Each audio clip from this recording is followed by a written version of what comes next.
Psalm 29, a psalm of David. Ascribe to the Lord, you heavenly beings. Ascribe to the Lord glory and strength. Ascribe to the Lord the glory due his name. Worship the Lord in the splendor of his holiness. The voice of the Lord is over the waters. The God of glory thunders. The Lord thunders over the mighty waters. The voice of the Lord is powerful. The voice of the Lord is majestic. The voice of the Lord breaks the cedars. The Lord breaks in pieces the cedars of Lebanon. He makes Lebanon leap like a calf, Syrian like a young wild ox. The voice of the Lord strikes with flashes of lightning. The voice of the Lord shakes the desert. The Lord shakes the desert of Kadesh. The voice of the Lord twists the oaks and strips the forest bare. And in his temple all cry, Glory! The Lord sits enthroned over the flood. The Lord is enthroned as king forever. The Lord gives strength to his people. The Lord blesses his people with peace. Matthew 26. The plot against Jesus.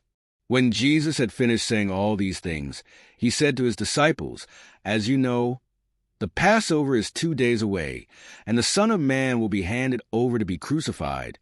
Then the chief priests and the elders of the people assembled in the palace of the high priest, whose name was Caiaphas, and they schemed to arrest Jesus secretly and kill him. But not during the festival, they said, or there may be a riot among the people. Jesus anointed at Bethany. While Jesus was in Bethany in the home of Simon the leper, a woman came to him with an alabaster jar of very expensive perfume, which he poured on his head as he was reclining at the table. When the disciples saw this, they were indignant. Why this waste, they asked. This perfume could have been sold at a high price and the money given to the poor. Aware of this, Jesus said to them, Why are you bothering this woman? She has done a beautiful thing to me. The poor you will always have with you, but you will not always have me. When she poured this perfume on my body, she did it to prepare me for burial. Truly I tell you, wherever this gospel is preached throughout the world, what she has done will also be told in memory of her. Judas agrees to betray Jesus. Then one of the 12, the one called Judas Iscariot, went to the chief priests and asked, What are you willing to give me if I deliver him over to you? So they counted out for him 30 pieces of silver. From then on, Judas watched for an opportunity to hand him over. The Last Supper. On the first day of the festival of unleavened bread, the disciples came to Jesus and asked, Where do you want us to make preparations for you to eat the Passover? He replied, Go into the city to a certain man and tell him, The teacher says, My appointed time is near. I am going to celebrate the Passover with my disciples at your house. So the disciples did as Jesus had directed them and prepared the Passover. When evening came, Jesus was reclining at the table with the 12. And while they were eating, he said, Truly I tell you, one of you will betray me. They were very sad and began to say to him one after the other, Surely you don't mean me, Lord. Jesus replied, The one who has dipped his hand into the bowl with me will betray me. The Son of Man will go just as it is written about him. But woe to that man who betrays the Son of Man. It would be better for him if he had not been born. Then Judas, the one who would betray him, said, Surely you don't mean me, Rabbi? Jesus answered, You have said so. While they were eating, Jesus took bread, and when he had given thanks, he broke it and gave it to his disciples, saying, Take and eat. This is my body. Then he took a cup, and when he had given thanks, he gave it to them, saying, Drink from it, all of you. This is my blood of the covenant, which is poured out for many for the forgiveness of sins. I tell you, I will not drink from this fruit of the vine from now on until that day, when I drink it new with you in my Father's kingdom. When they had sung a hymn, they went out to the Mount of Olives. Jesus predicts Peter's denial. Then Jesus told them, This very night you will all fall away on account of me, for it is written, I will strike the shepherd, and the sheep of the flock will be scattered. But after I have risen, I will go ahead of you into Galilee. Peter replied, Even if all fall away on account of you, I never will. Truly I tell you, Jesus answered, this very night, before the rooster crows, you will disown me 3 times. But Peter declared, even if I have to die with you, I will never disown you. And all the other disciples said the same. Gethsemane. Then Jesus went with his disciples to a place called Gethsemane, and he said to them, sit here while I go over there and pray. He took Peter and the 2 sons of Zebedee along with him, and he began to be sorrowful and troubled. Then he said to them, my soul is overwhelmed with sorrow to the point of death. Stay here and keep watch with me. Going a little farther, he fell with his face to the ground and prayed, my Father, if it is possible, may this cup be taken from me. Yet not as I will, but as you will. Then he returned to his disciples and found them sleeping. Couldn't you men keep watch with me for 1 hour? He asked Peter. Watch and pray so that you will not fall into temptation. The spirit is willing, but the flesh is weak. He went away a second time and prayed, my Father, if it is not possible for this cup to be taken away unless I drink it, may your will be done. When he came back, he again found them sleeping, because their eyes were heavy. So he left them and went away once more and prayed the 3rd time, saying the same thing. Then he returned to the disciples and said to them, are you still sleeping and resting?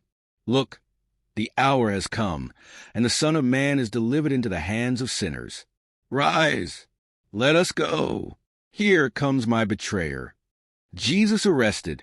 While he was still speaking, Judas, one of the 12, arrived. With him was a large crowd armed with swords and clubs, sent from the chief priests and the elders of the people. Now the betrayer had arranged a signal with them.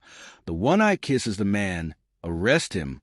Going at once to Jesus, Judas said, greetings, Rabbi, and kissed him. Jesus replied, do what you came for, friend. Then the men stepped forward, seized Jesus, and arrested him. With that, one of Jesus' companions reached for his sword, drew it out, and struck the servant of the high priest, cutting off his ear. Put your sword back in its place. Jesus said to him, for all who draw the sword will die by the sword. Do you think I cannot call on my Father, and he will at once put at my disposal more than 12 legions of angels? But how then would the scriptures be fulfilled that say it must happen in this way? In that hour Jesus said to the crowd, am I leading a rebellion, that you have come out with swords and clubs to capture me? Every day I sat in the temple courts teaching, and you did not arrest me. But this has all taken place, that the writings of the prophets might be fulfilled. Then all the disciples deserted him and fled. Jesus before the Sanhedrin. Those who had arrested Jesus took him to Caiaphas the high priest, where the teachers of the law and the elders had assembled. But Peter followed him at a distance, right up to the courtyard of the high priest. He entered and sat down with the guards to see the outcome. The chief priests and the whole Sanhedrin were looking for false evidence against Jesus so that they could put him to death. But they did not find any, though many false witnesses came forward. Finally 2 came forward and declared, this fellow said, I am able to destroy the temple of God and rebuild it in 3 days. Then the high priest stood up and said to Jesus, are you not going to answer? What is this testimony that these men are bringing against you? But Jesus remained silent. The high priest said to him, I charge you under oath by the living God. Tell us if you are the Messiah, the Son of God. You have said so, Jesus replied.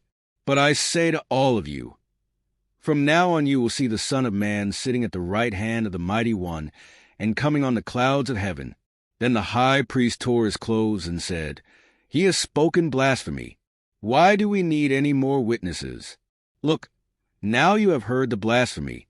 What do you think? He is worthy of death, they answered. Then they spit in his face and struck him with their fists. Others slapped him and said, prophesy to us, Messiah. Who hit you? Peter disowns Jesus.